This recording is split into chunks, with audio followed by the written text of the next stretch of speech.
చెప్పడం మారు ప్రజల పక్షాన ప్రజల కోసం ప్రజలకు ఇచ్చిన హామీలు అమలు చేయాలని చెప్పి ఈ రోజు నేను డిమాండ్ చేస్తున్నా. ఏం చెప్పింది ఆ రోజు?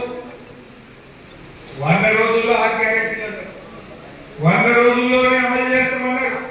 కానీ ఇవాళ 400 రోజులైంది.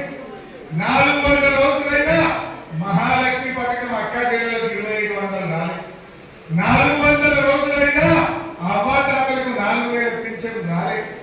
400 రోజులైనా పేదలకు ఇండ్లు రాలేదు. 400 రోజులైనా విద్యార్థి భరోసా కార్డు ఈ రోజు కూడా రాలేదు.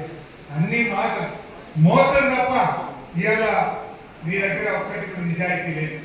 ఎంతసేపు ఆత్మస్తుతి, ప్రతిపక్షాల మీద నిజ తప్ప నీ మాటల్లో నిజాయితీ లేదు. రేవంత్ రెడ్డి 400 రోజులైనా కనీసం 4 పథకాలు కూడా సరిగ్గా అమలు చేయని ప్రభుత్వం ఇవాళ కాంగ్రెస్